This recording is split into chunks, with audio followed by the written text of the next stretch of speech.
So today I'm talking about, well, first of all, actually, I'd like to pay my respects to the traditional custodians of the land.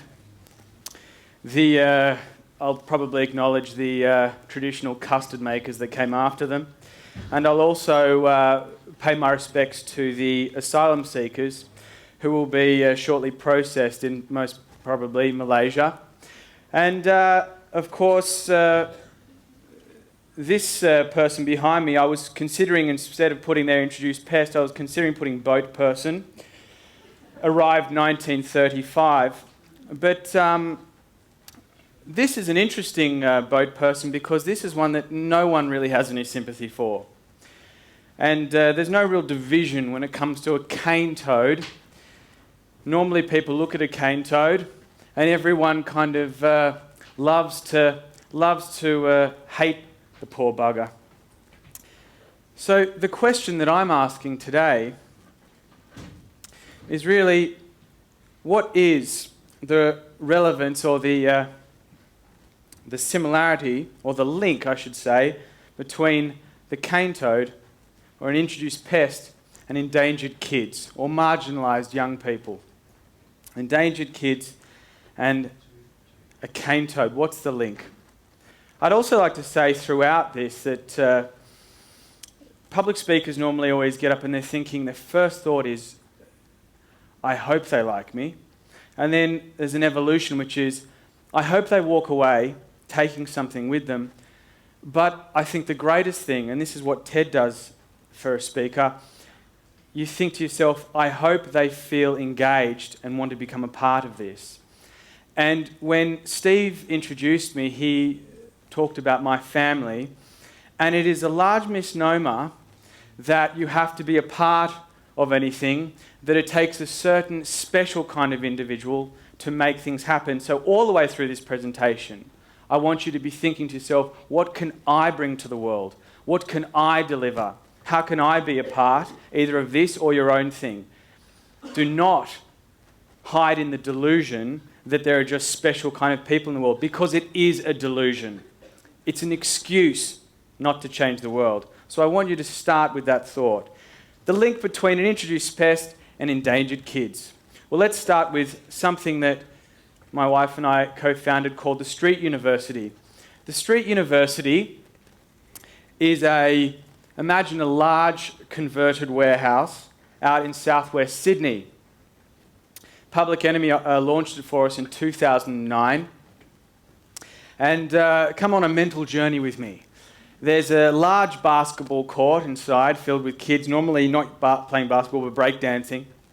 You walk through a corridor and there's 2 stories.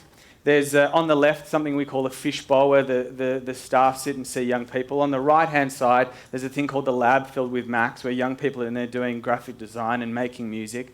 Then you walk through the next part and there's a large kind of split classroom where there's normally some sort of either more dancing or some sort of, probably a sociology class or a philosophy class or a Latin class.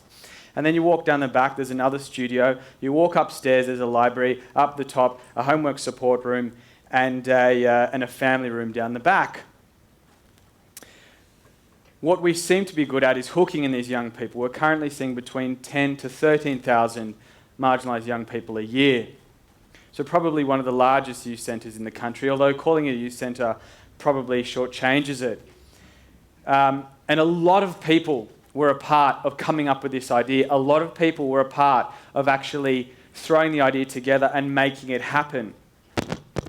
And I've certainly worked with some amazing people, such as Philip Adams, and of course my wife Naomi Noffs.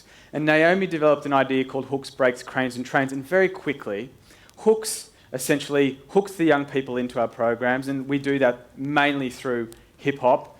Breaks is putting a break to any problematic drug use or homelessness, other issues, mental health issues as well. And that might be applied through getting them into counselling, and as one example. And the crane is lifting them out of a situation and putting them in a new situation. That might be housing, or it might be getting them back into school. But of course, a train is actually getting them onto a train of either thought or getting them a new lease in life, and allowing them to imagine a larger reality, going to university, finding a job. A lot of these young people have actually found, because we use the Street University as a tertiary taste test, not as a university in itself. And we actually like to say, we can turn these young people into baristas. Why not also turn them into barristers? And so we have a lot of young people going on to do law and medicine and dentistry and becoming filmmakers and becoming artists. That is our challenge for us to dream big for these young people and show them that they can dream big also. This is a very technical diagram that I drew up called the curve of marginalization. Now imagine that all of us are on this plateau. I have to keep reminding myself to say plateau. I've been saying plateau for the last couple of days, and my wife keeps saying it's plateau, not plateau. And I said, sorry, it's the way the word ends. I keep thinking of Walter Matthau. Anyway, here we all are on the Walter Matthau plateau, and that's normal life. You can see there's a tipping point.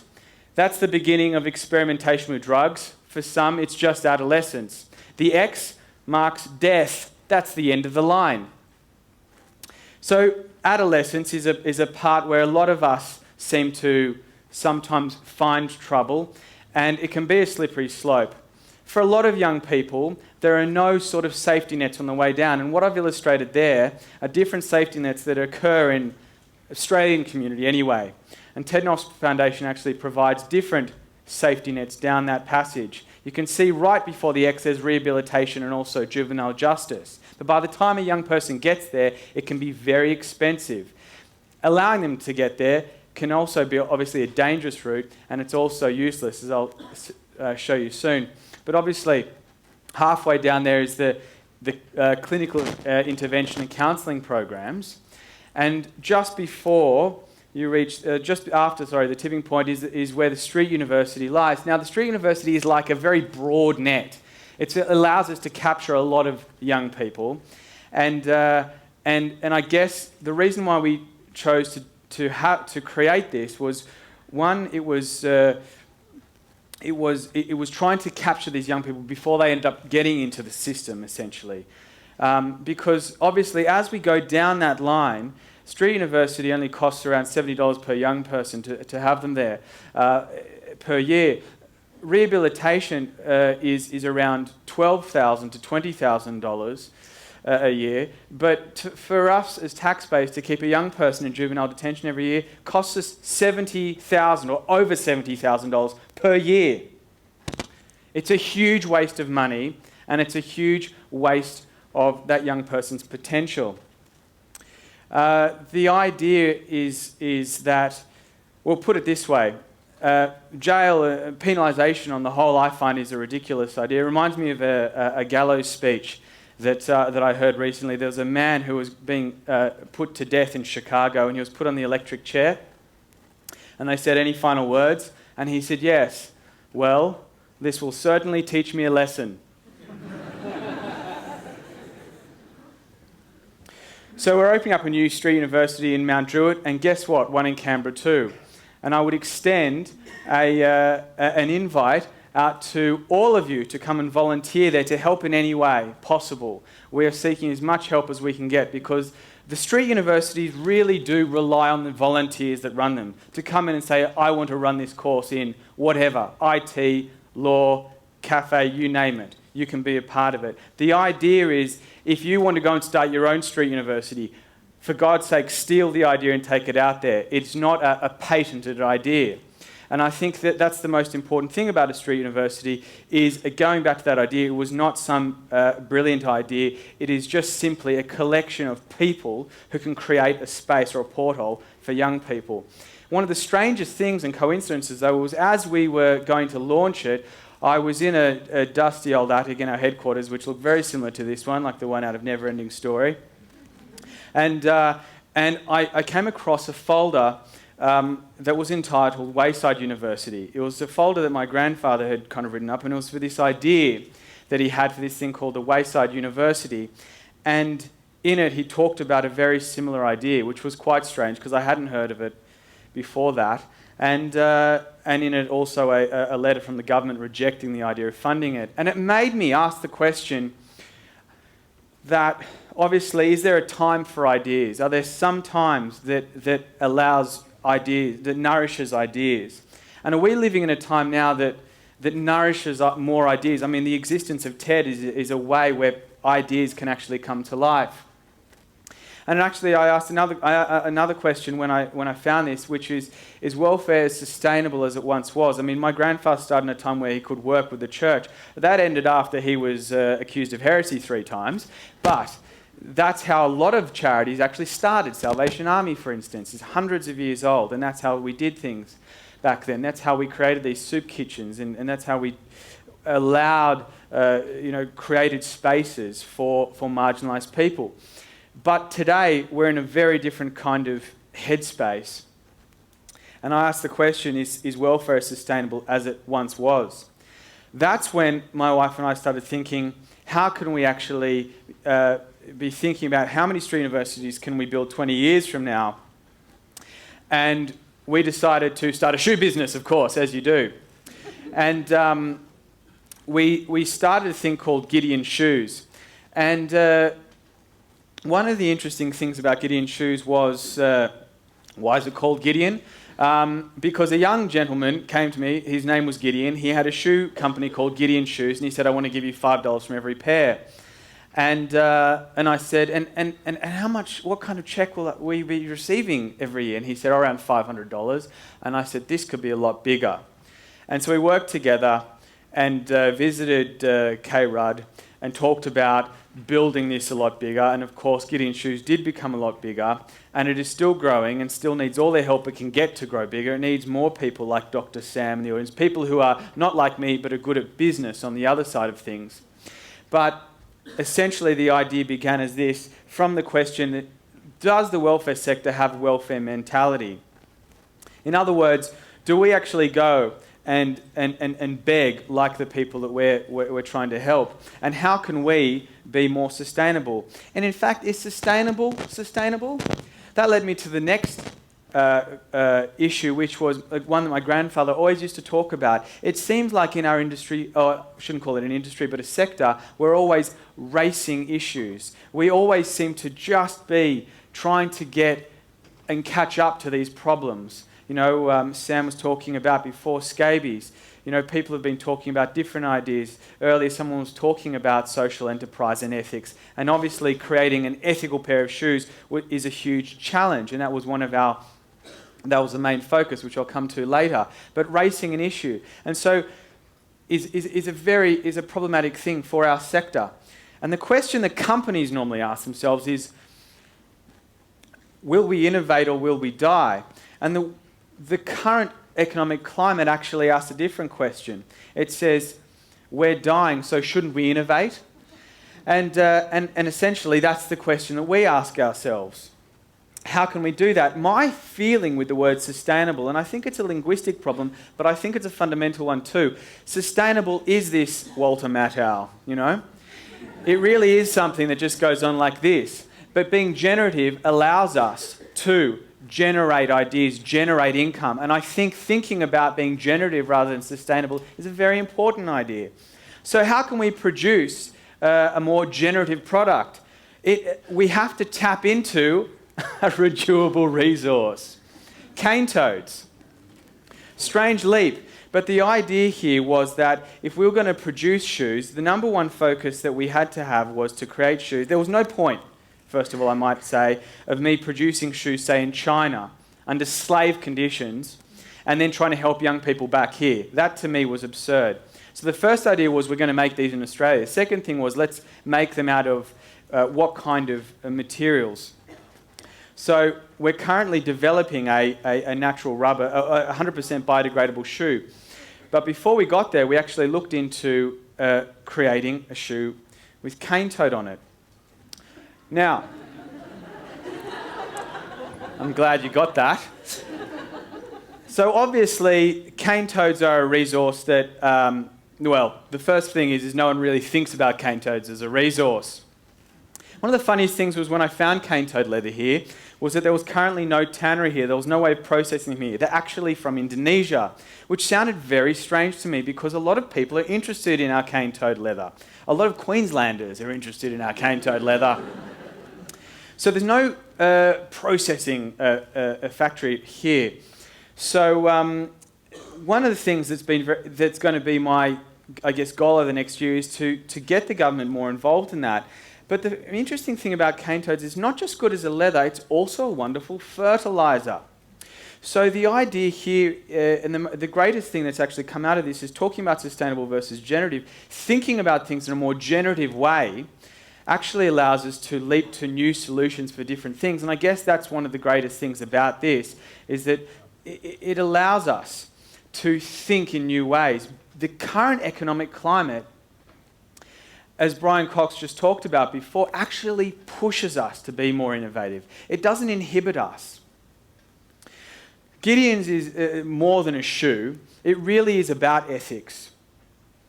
In fact, my feeling is the more I talk about it, and the more people kind of ask, why is the ethics behind it so important, is because I actually feel that talking about not so much dreaming big, but for the future, I feel that it will be about 10 years from now when we really do, as an early speaker talked about, think about our money as a vote and actually use that. Think about the clothes that are on our back. Think about how we can change the kind of tide of slavery that is occurring overseas. And some people, I guess, pretend that it doesn't exist.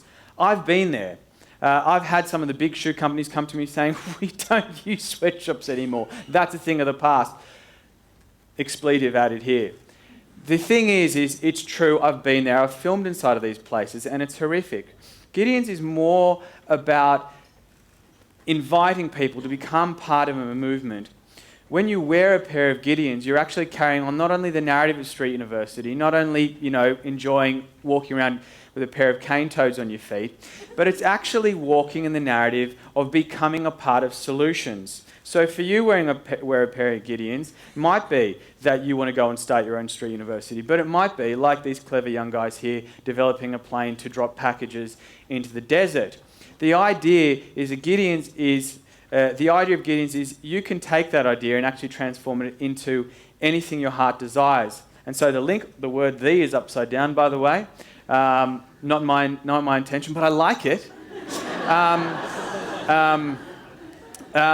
What we have there is the link between them is I've completely forgotten. What was the link? No, the link here is that the funny thing about street kids really, and the thing about kids generally, is we tend to think of them as a pest. We tend to think of cane toads, obviously, as a pest. And the link here is in both.